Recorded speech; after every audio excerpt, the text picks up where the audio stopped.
சம்பந்தமே இல்லாம ஒரு பொய்யான விஷயத்துக்காக நீ இந்த பரிகாரம் பூஜை புனஸ்காரன்னு இப்படி சுத்திக்கிட்டு இருக்கிறது எனக்கு சுத்தமா பிடிக்கல துர்கா. உங்களுக்கெல்லாம் எப்படி சொல்லி நான் புரிய வைப்பேன்னு எனக்கு சுத்தமா தெரியவே இல்லை. இங்க பாரு துர்கா, நான் இப்பவும் உறுதியா சொல்றேன், அந்த கொலை ஒன்றும் அம்மன் பண்ணல. இதுக்கு பின்னாடி வேற யாரோ இருக்காங்க. நீ என்னடானா உன்னைய வருத்திக்கிட்டு பரிகாரம் பண்றேன்னு உடம்பு ஃபுல்லா இப்படி காயமாக்கிட்டு இருக்க. காட்டு. சின்னையா, நீங்க ரொம்ப குழப்பிக்காதீங்க. அந்த மாசாணி அம்மா தயவால எல்லாமே சீக்கிரமா சரியாயிடும். யாரு? நான் குழப்பிக்கிறேனா? குழம்பி போயிருக்கிறது நான் இல்ல, நீங்க எல்லாரும் தான். குழம்பி போயிருக்கிறது உங்க ஊர் மக்கள் தான். உங்க எல்லாரையும் அந்த கொலகாரம் வந்து பக்காவா ஸ்கெட்ச் போட்டு குழப்பி வச்சிருக்கான். நீ ஃபர்ஸ்ட் காலை காட்டு, பாரு எப்படி ஆயிருக்குன்னு. ஓ சாரி, ரொம்ப வலிக்குதா? ஒண்ணு இல்ல, மெதுவா பண்றேன்.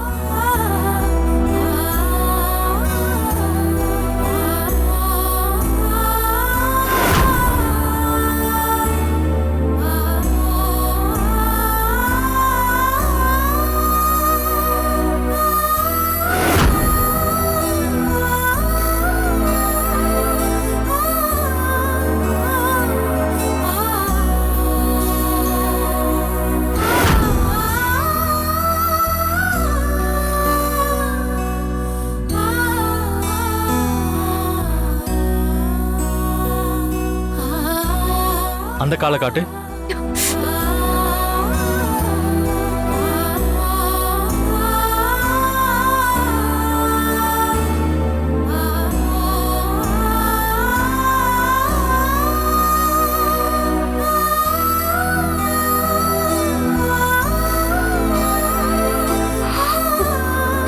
என்னாச்சு?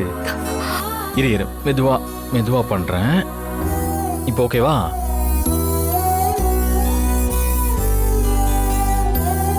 சரியாயிடும் துர்கா.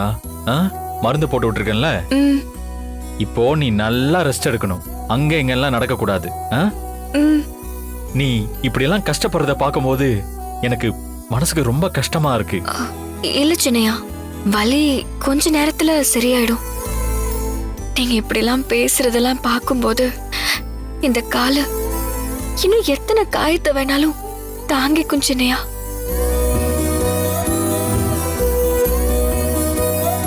துர்கா, இந்த ஊர்க்காரங்க எல்லாரும் சொல்றத பார்க்கும்போது உன்னாலதான் சாமி குத்தம் ஆயிடுச்சுன்னு பழி சொல்லும் போது இதெல்லாம் பார்த்துட்டு என்னால கையை கட்டி வாயை பொத்திக்கிட்டு சும்மா இருக்க முடியல.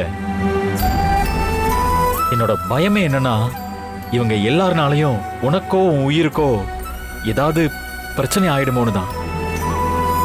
இது எல்லாத்துக்கும் முடிவு கட்டணும்னா அந்த கொலைகாரன் யாருன்னு நமக்கு தெரியணும். அதை நான் சீக்கிரமே கண்டுபிடிப்பேன் துர்கா.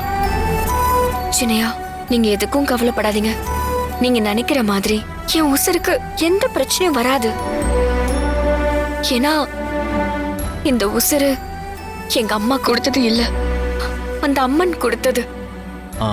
ஆமா, என்ன நீ மட்டும் வீட்டுல தனியா இருக்க? கௌரி எங்க போனா? கௌரி கோயிலுக்கு போயிருக்கா சின்னையா. நீ இப்படி இருக்கும்போது ஏன் தனியா விட்டுட்டு போனா? சரி, அவ வர எவ்வளவு நேரம் ஆகும்? இப்ப வந்துருவா சின்னையா. நான் பாத்துக்கிறேன். உங்களுக்கு நிறைய வேலை வேற இருக்கும், நீங்க அத போய் பாருங்க சின்னையா. சரி. அப்புறம் முக்கியமான விஷயம், கௌரி வந்த பிறகு அவளை உன் கூடவே இருக்க சொல்லு. நீ தனியா இருக்காது இனிமே. சரிங்க சின்னையா.